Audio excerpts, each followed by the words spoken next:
When we are young, we feel as if nothing could harm us, and so we push the limits of society to break the walls of mundanity that surround us.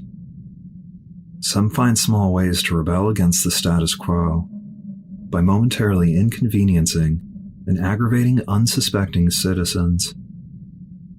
Though the majority of these stunts are performed by adolescents, harmlessly venting pent-up feelings, we don't put into consideration the emotions or mental state of the unwitting victims. We foolishly underestimate the rage and fury that boils just below the surface of a terrifyingly large amount of the public. Who will be the one to set them off, and how far will they go to satisfy their need for merciless vengeance?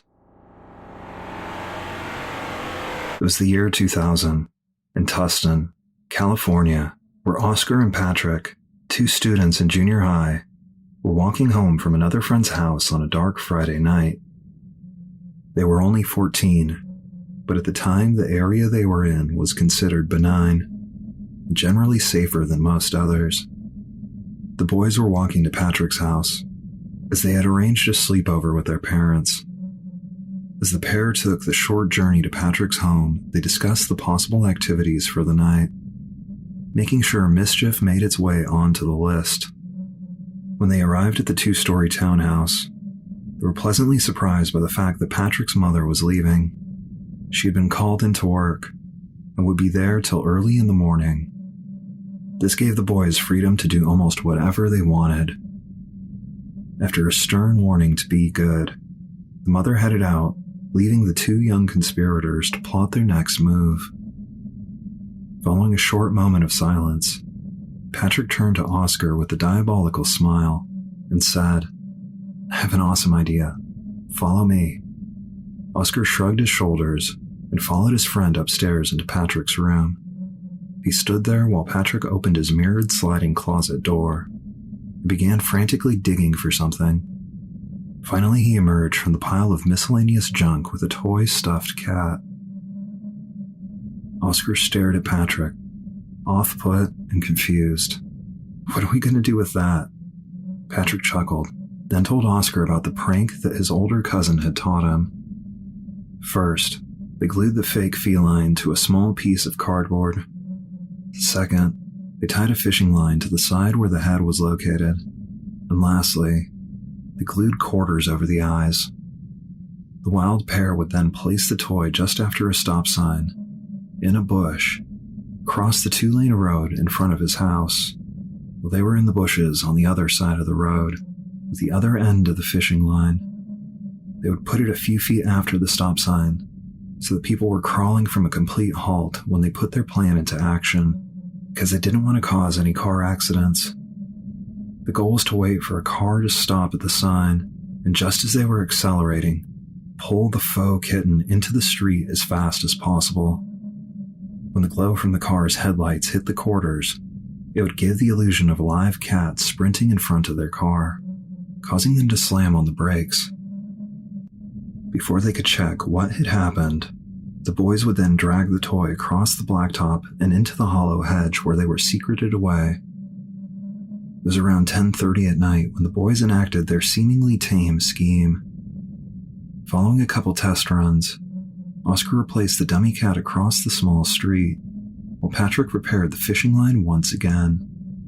When those were back in place, the boys took their positions inside the cavity of the long, empty hedge. They waited for what felt like an eternity to a teenager, until finally a car turned the corner onto the street where their trap awaited. As it got closer, they could see, through the branches and leaves, it was a small, blue four-door car with two people inside. The vehicle slowly came to a stop when Oscar noticed the pair in the sedan were in the middle of an intense conversation.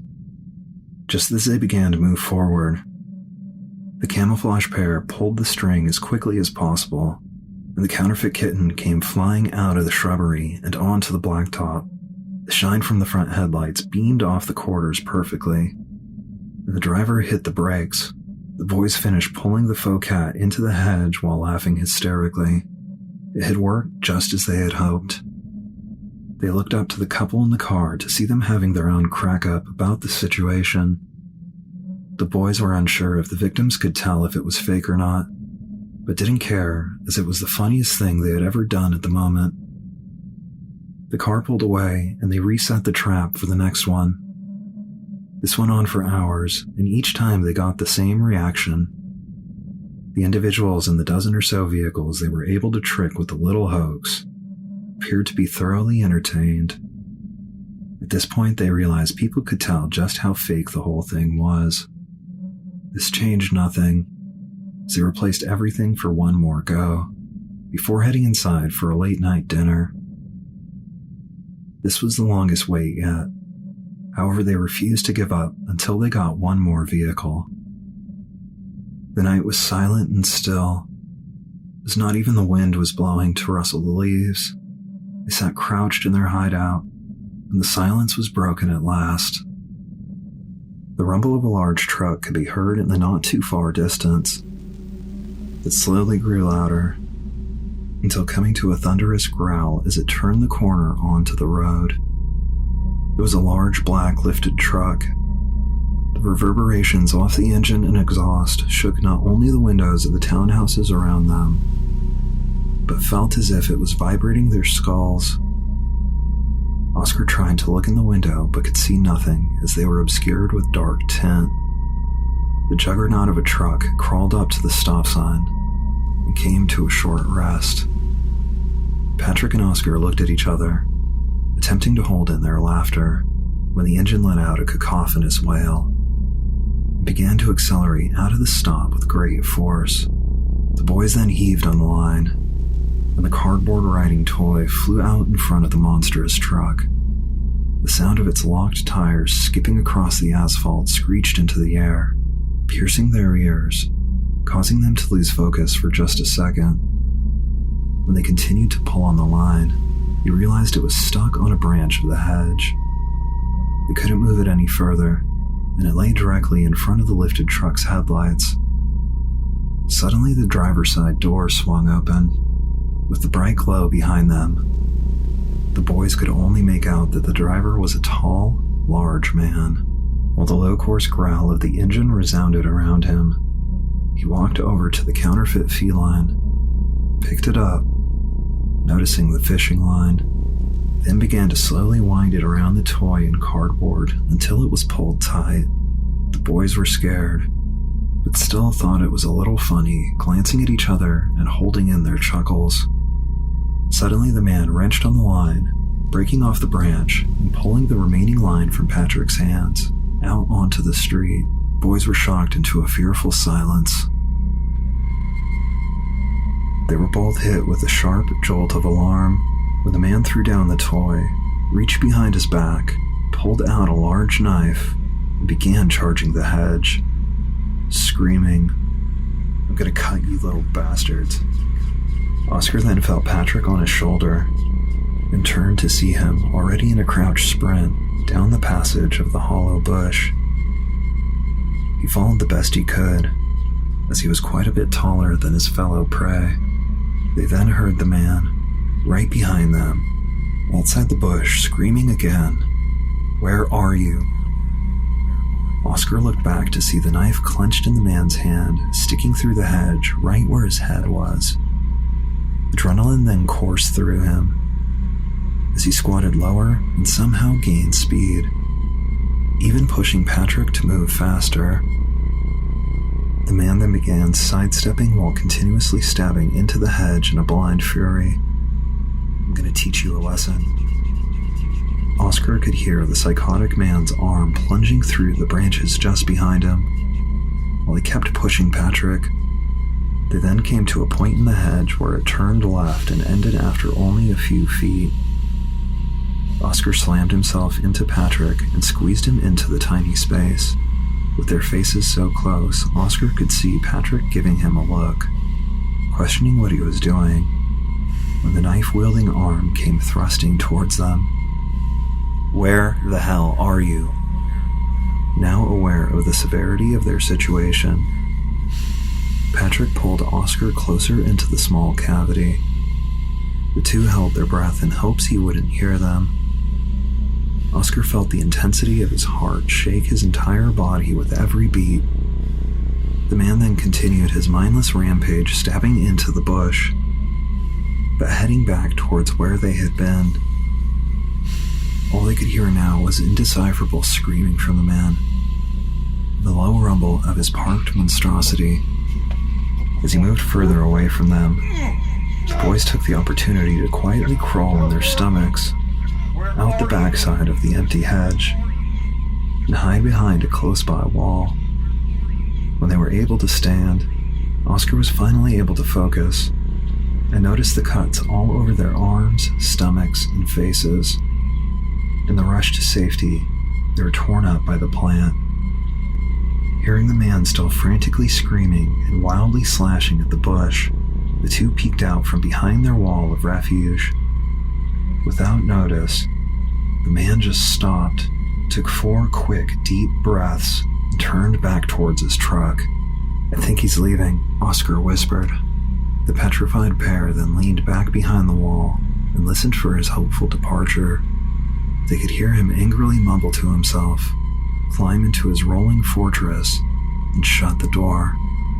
Next they heard the window roll down and the deranged driver yell, "I'm gonna find you and make you scream." After that, the sound of the roaring engine and the screech of his mud tires bellowed all around them. As the shock and adrenaline began to subside, the boys came to understand exactly how dire their situation was. They both examined their now scratched, bruised, and bleeding bodies until looking at each other and laughing almost uncontrollably. They took a moment to collect themselves, then cautiously walked back towards the street. When they got to the edge of the curb, they could see the lunatic had ripped the head off the toy stuffed cat and ran over it as he left. Deciding that was enough trouble for one night, the two picked up what remained of their prank and headed inside Patrick's home. While standing in the kitchen discussing their near-death experience, the loud engine from the lifted truck was heard back on the street. They both walked over to a window and spitefully peeked out to see the unhinged man slowly idling down the road. He was back and still looking for them. After cruising up and down the street a few times, the truck disappeared around the corner, but Oscar felt he would return, so he kept watch. Just like that, a moment later the man came walking around the corner, knife still in hand. As he made his way up and down the sidewalk looking for any clue to where his prey might be, the boys got a better look at him. He was substantially well built, wearing a skin-tight sleeveless hoodie with the hood pulled up obscuring his face, and black Dickies pants. The boys watched fearfully as the psychotic man stalked the quiet street for over an hour until he finally walked back around the corner and disappeared.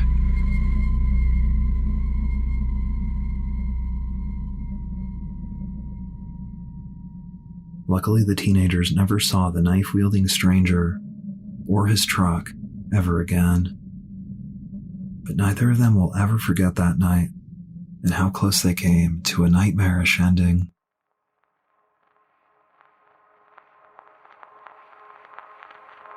Pranks and tricks are a crucial part of the adolescent experience because they teach us to cut loose every once in a while. Most people understand this and support the harmless release of suppressed emotions. But of course, as Oscar and Patrick learned the hard way, there are some that simply don't care about the affairs of others, and even though the pranks are basically harmless, they only see someone who is wronging them that must be punished. These ticking time bombs wade through existence, hoping to someday prove that they were the wrong person to mess with. In 2014, in Little Rock, Arkansas, a group of young teenagers decided to get back at someone who had pranked them by driving to their home and covering their vehicle in toilet paper, mayonnaise, and eggs. 48-year-old Willie Noble saw this happening, exited his home, and opened fire on the teens. One of the youths was shot in the arm while fleeing, but survived. Adrian Broadway was not so lucky, as he was shot in the head and died on scene. Noble is serving 30 years for the senseless murder. The game of Ding Dong Ditch turned deadly in 2003 when Florida resident Jay Levin claims to have mistook 16-year-old prankster Mark Drews for an armed intruder. After ringing the bell, Drews turned and began to walk away when Levin threw open the door and shot the young boy to death. Sadly, Levin only spent 3.5 months in jail, but was ordered to pay $750,000 in restitution to the family, as if the money could replace the loss of their young child. In West Virginia, B.D. Gillespie, a state trooper, had a horrifically exaggerated response to wet clothes in 2014. One of 3 teen boys walking home had thrown wet clothing onto his cruiser while it was parked in his driveway. Gillespie felt he had to teach him a lesson. Later that night, while on duty, the trooper tracked down the teens and instructed 2 of them to leave while he questioned the last boy, 18-year-old Timothy Hill. According to Gillespie, there was a struggle where young Timothy was pepper sprayed and beaten with a baton while supposedly reaching for the trooper's gun, until Gillespie ultimately shot Hill, once in the chest and once in the head. A tragic end to an easily resolvable situation. In 2006, 3 boys were egging cars in Columbus, Ohio, when they hit a car with Michael Gross and his son inside. Gross got out to chase the kids, but stopped when his son opened fire on them, killing 14-year-old Danny Crawford. Gross's claimed there was another shooter, until 4 years later, when Michael turned on his son for immunity. Gross Jr. is now serving 15 years for his violent act of revenge. Because of the rising stresses laid upon the youth of today, we know that pranks and practical jokes will continue to be a large part of growing up. But with that, we must accept that every time someone decides to trick a stranger, or even cause them a mild inconvenience, they put their own life in danger, as you never know how any one person is going to react to what you perceive as an innocent joke.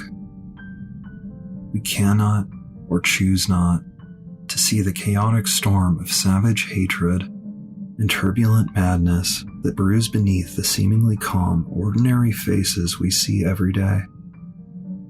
They walk in plain sight, camouflaged by their routine, until difficulty or disruption frees the wrathful beast from below. Will you be the one to release the mad demon? And will you live to tell us the tale?